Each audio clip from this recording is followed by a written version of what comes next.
Okay, hello everyone. My name is Laquan Williams, and today in this video, I'm going to be doing the review of the Dexter episode, the New Blood remake. Well, technically, it's revival. The show New Blood. The episode was the fourth episode last night, if I'm not mistaken. But yeah, it was the fifth one. So essentially, what's been going on Dexter is essentially now that he's back, obviously in a new town, new city, obviously under a different name.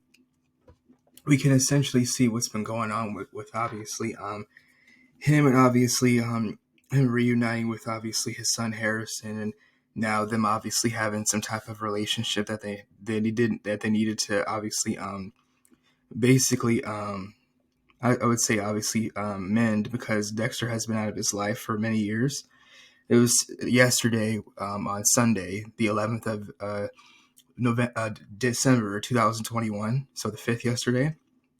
And the episode was season 1, and it was called Runaway. Essentially, obviously Runaway was the title was. It was because Harrison decided to run away from obviously Dexter and leave his father behind, because Dexter didn't believe that he actually did not stab Ethan, the kid that he was at his school that was being picked on, who obviously decided that he wanted to shoot up the school and kill his fellow classmates, a couple of them.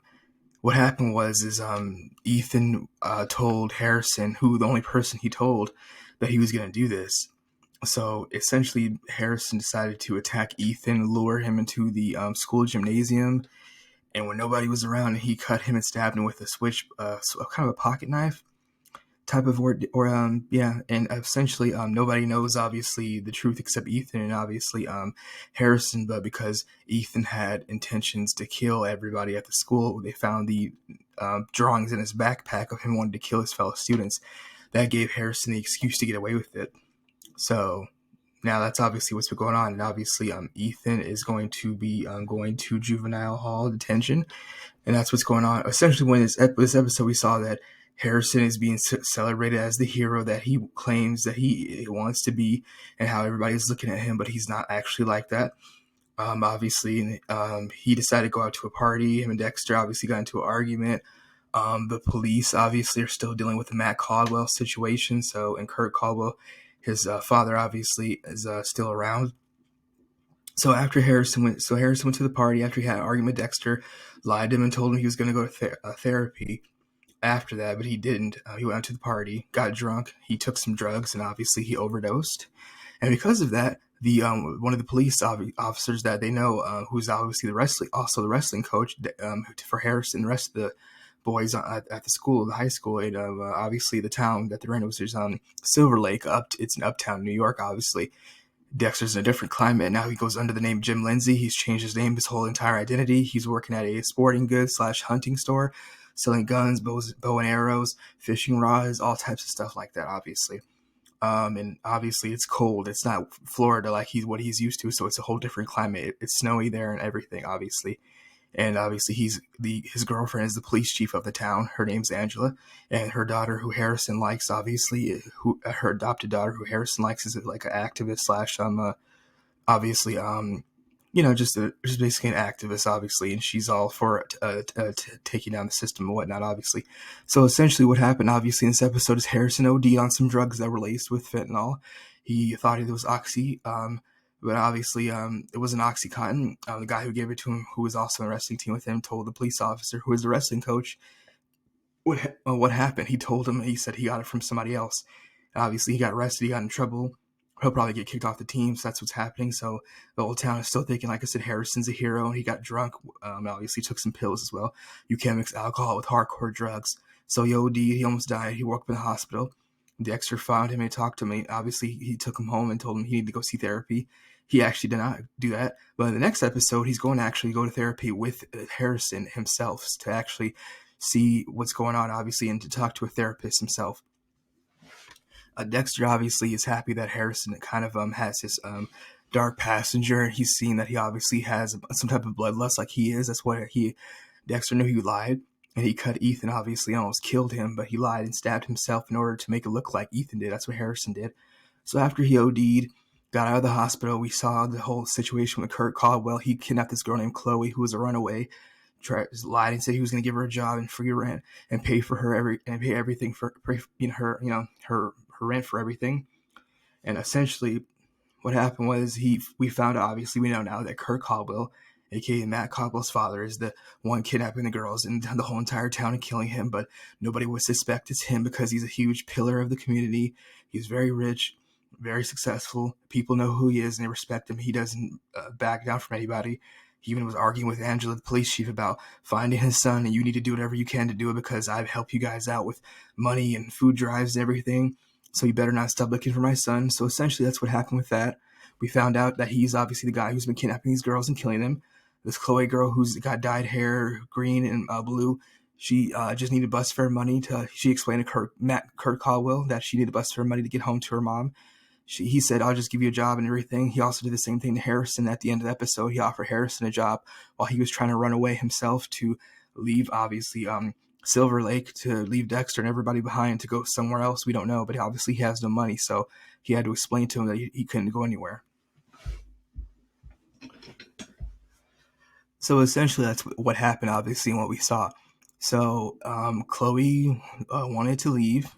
She did after Kurt Caldwell opened up the door and told her she can go. She didn't believe him, so she stabbed him with a broken glass shard that was in her hand. She ran, cut his face. He told her to run so he could shoot her. She said no. She ran in front of him, and he shot and killed her himself. Well, he was going to anyways, but he wanted her to run so he could chase, so the chase could obviously be ensued and he could be thrilled about that. She's running away from him like prey and he's shooting her and taking her down. Essentially, that's not what she did. He wanted her to do that, but the satisfaction of it was not what he wanted. So he said, no, this is not what's supposed to happen. He told her to back away, but he ended up shooting her a couple of times, and that's basically what happened with that. So she's gone. Harrison ran into him in town, obviously, asked him how he got the scar. He said he cut it while he was hunting. It was a hunting accident. He lied to him. He told him he was going to, he obviously didn't get that from a hunting accident. Harrison talked to Kurt Caldwell. He told him that he wanted to leave town, and obviously Harrison wanted to go get away from this place, and he said he's done with everything. He offered him a job and said, stay here, and you and your father need to work out your issues, so we'll see what happens with that. Obviously, Kurt Caldwell is lying about his son, Matt. He's not missing. He's still dead. He's not around.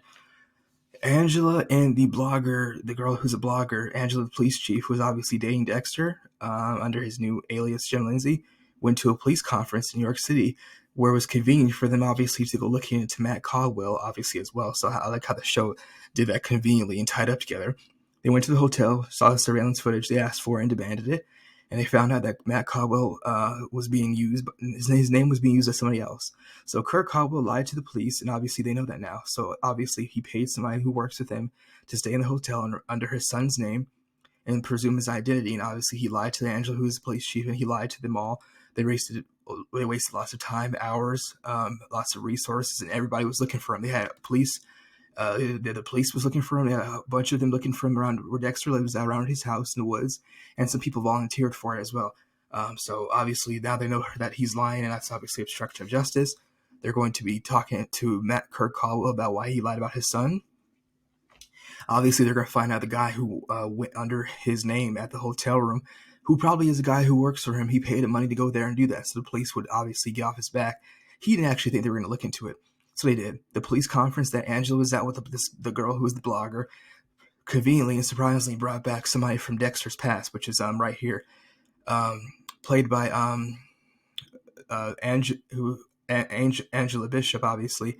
Oh, excuse me, that's her name. Excuse me. So David Zayas, who is Angel Batista, who was obviously an original on Dexter's show every season, working at the department. That's him talking to Dexter years ago. So obviously he was a recurring character, an original character in the show and regular one. He talks to Angela about the whole entire situation with the missing girls. Obviously before that he had his own speech where he was talking about Dexter, obviously, but he didn't know who it was, about what happened with all those girls, with all those people being killed. They didn't know who it was. They also brought up the Trinity killer. He brought him up, obviously. And then essentially after that, he talked obviously about what happened to Deborah Morgan, Dexter's sister, who got shot and killed. Now she's obviously dead, but still talks to Dexter as a ghost and spirit. Obviously, you can see every episode. They're arguing back and forth with each other, yelling and cursing and whatnot. just like how he used to do with his stepfather Harry, obviously, who's no longer there. So Batista told Angela about what, obviously, if he could help, he wished he could help her out in the case, but he just said to her that she's doing great with the missing girls and keep digging. Brought up what happened with Deborah Morgan, and then essentially, obviously, after that, he kind of basically said she had that the guy who left, who was her brother, he had a son named Harrison, and that's where Angela got that shocking look on her face, like, oh, Dexter's lying to me. Well, obviously, Jim's lying to me. She finds out at the end that her name's Dexter. She printed his obituary picture online. She knows that Dexter is lying to her about who he really is from his past. On the next episode, next week, she's going to confront him about that. And Dexter's going to have to make up a bunch of lies in order to keep himself protected and safe. But he's obviously not the one who's going to be on her radar, because Matt Caldwell's father is going to be. And they're going to be looking into him and possibly that girl that's going to be brought up, Chloe, who died. I don't know if they're going to be able to find her body dug up somewhere or whatnot, but Kurt Caldwell obviously is lying, so he will be looked at as the favorite, so he can take the heat off, as the person of interest, so he'll take the heat off Dexter, obviously, because Dexter has done no crime, so he'll have to cover up his lies, obviously, in order to keep himself safe, and obviously Harrison as well. Something else that unfortunately happened, when Harrison got drunk and high at that party and almost passed out, when he passed out before he overdosed, within a few seconds, he told Angela's stepdaughter that he really likes, that he goes to his high school, my dad's name is actually not really Jim Lindsay. Then he passed out. Then she told, obviously, her mom, who's her adopted mother, she adopted her, Angela, who was the police chief, about that. And she put two and two together, obviously, one and one together, obviously, after what Batista said, obviously, about Harrison and whatnot. She's like, oh, well, there you go. She looked up Dexter and his sister, Deborah Morgan, and Angela found out that Dexter's lying about who he really is. That's how the ending happened. Dexter found out who gave the drugs to, obviously, Harrison's friends at the party, the wrestling team guys. One of the dealers' names was Jasper. The other guy's name was Mike or Lee, something like that. Anyways, he tried to kill one of them, but unfortunately the police got there, and Dexter obviously almost got caught. He stuck the needle in his arm to knock him out with ketamine, but he obviously was too sloppy, and he did it too slowly. So the police got there. The black police officer, who's the wrestling coach to Harrison and the rest of the team, told Dexter at the hospital as well that he needed to be there for Harrison. He told him to back off. He grabbed him after he was punching the guy, because Dexter said, well, I already got caught, so I have to make it look like I was beating him up, because he obviously almost Dexter obviously almost killed this guy. He stuck him in the neck with ketamine, but he didn't knock him out quickly enough to get the guy in his car and drive off into the actual guy's truck, who is obviously the main drug dealer. The guy got arrested. He snitched on the supplier who makes the manufacturer / supplier. This guy's name's Jasper. Dexter got his address at the police officers' headquarters. Police officers, not headquarters, their station, because he goes there obviously every day, because Angela, who is the police chief, is his girlfriend, who he's been dating now for years. Obviously, who's been helping him out stay off the radar, but now that she knows who he really is, it's going to hurt him. He peeked at the secretary's notes that she wrote down for the guy's address. Dexter went to Jasper's house, stuck him in the neck with ketamine, just like he did his partner, who was his drug dealer friend, Mike or Lee, I forgot his name. Anyways, Dexter grabbed him, wrapped him up in saran wrap like he does everybody. And just before he's about to kill him, the black police officer who was outside, that he knows obviously was there to check on the guy. So Dexter obviously had to move very quickly. He couldn't kill him, because that would leave obviously a big, huge trace back to him. So he had to think and act fast. So he gave the guy cocaine, and he stuck it in his nose and forced him to take it. He overdosed. Dexter put his clothes back on and put him on his computer desk and made it look like he actually overdosed. So which he did, obviously. It was a forcible overdose, because Dexter did it. And then after that, Dexter jumped out the window like a ninja and escaped into the night. And about 3 minutes later, the police and SWAT busted in the door with guns drawn everywhere, about 6 or 7 of them, with the black police officer that Dexter knows, run into Jasper's house, find the drugs, find him passed out, overdosed, and dead. And that's how they're going to look at it. They're just going to say he overdosed and that he obviously is dead, and that's the end of the case and the story. They might have to find out who else he's linked to, looking at his computer and his phone and his cell phone, obviously, to see who he's been working with. But that's the end of that. So we'll see what happens next week. Dexter obviously has been busted. Harrison snitched on him, and Batista obviously gave it away, because even though he doesn't know Dexter's actually alive, he told Angela out of basically a confession of them talking together. It was a chat. They were chatting together. He didn't obviously do it on purpose, but Harrison, it was an accident. But he overdosed out of his anger. Obviously, he was mad at his dad. He told Angela's adoptive daughter that he likes. They goes to his high school. They go to the same high school. My father doesn't believe me. He says I'm a liar. I'm a hero. Screw him. He doesn't know what he's talking about. He said, you know what? My dad's real name is not even Jim Lindsay. Then he passed out and he overdosed. She called obviously the black police officer because she knows him very well. He works with her mother, who's the police chief, obviously her adoptive daughter, and that's basically it. So she knows who Dexter is. She printed out his obituary online and knows that he's actually Dexter Morgan. So in the next episode, next week, season 1, episode 6, Dexter is going to have to lie to her and obviously go to therapy with Harrison. But aside from going to therapy with Harrison, talking to the therapist, who's a guy, Dexter has to lie to Angela and figure out a way to keep himself out of her crosshairs and put the focus back on Kurt Caldwell somehow. I don't know how he's going to do that, but he can't switch the story because that'll make him look more guilty. But he has to lie to her somehow and come up with some convincing truth. Well, lie. He can give her a certain amount of truth, but he can't tell her the whole entire truth, obviously, because he'll be in jail. So he has to lie in order to keep himself safe, and obviously Harrison as well. Because Harrison's an adult, he can still be obviously being looked at obviously as a potential threat because that's obviously his son. So they're gonna say you're guilty by association. So we'll see what happens with that. That'll be next week's episode, obviously. But the show has been very fun and entertaining. I was not expecting that to happen. I thought Angela was probably gonna find out by Dexter probably having to tell her somehow. I don't know exactly how that was gonna be brought up. But it happened very conveniently. Obviously, she goes to the conference.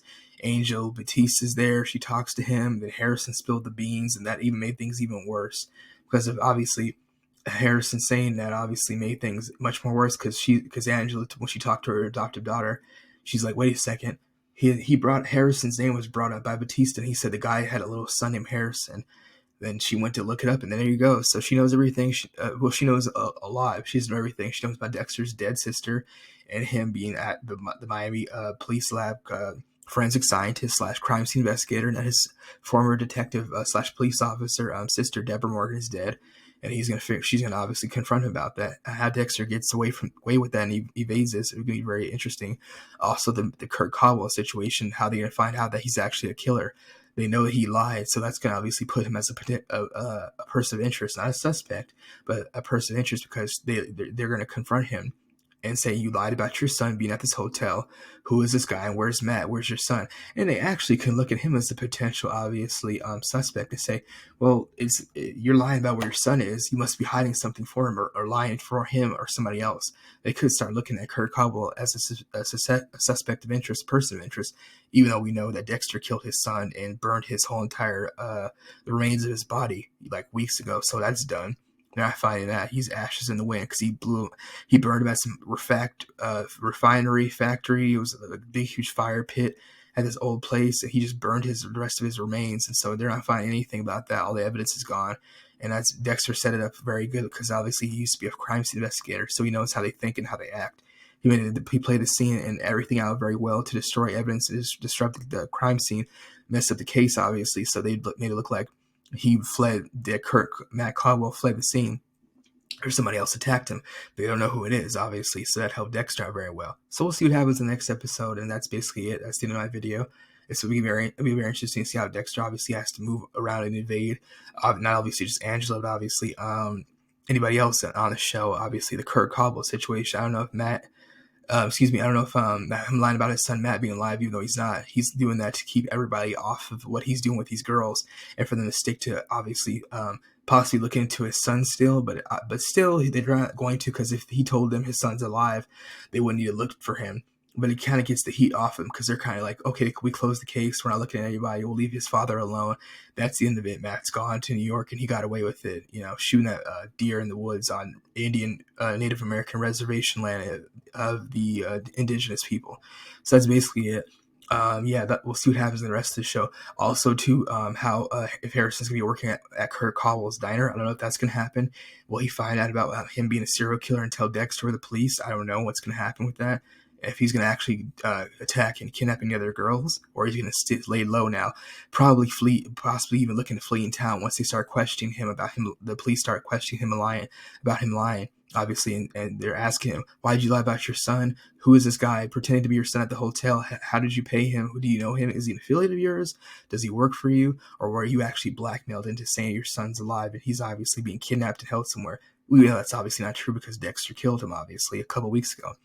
So that's what the police will obviously think based off of what they see and all the evidence that's presented to them.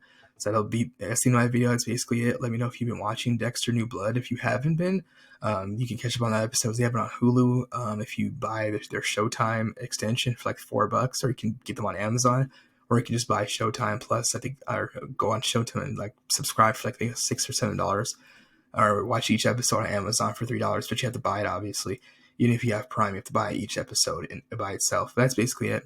That's the end of my video. Thank you again for watching. And let me know what you have to think about this, obviously, if you've been watching the show. For Dexter's, obviously, revival, New Blood, if you haven't been watching it, or if you obviously watched the original show, but you might be skeptical while watching it because it's a different climate, obviously, with a whole bunch of new characters, even though just obviously his sister Deborah Morgan is the only person that you can see him talking to that he knows, obviously, even though she's not there, she's dead, but she's talking to his ghost, obviously her spirit, or her ghost / her spirit. So that's basically it. That's the end of my video about in regards to Dexter season 1 episode 5 review. And the episode was titled Runaway, and it was aired on the 12th. It's December 5th, 2021, which is yesterday, obviously, and on Showtime. And you can also watch it on Hulu and Amazon, like I said. Thank you again for listening to my video, and that's the end of it. Thank you. Bye.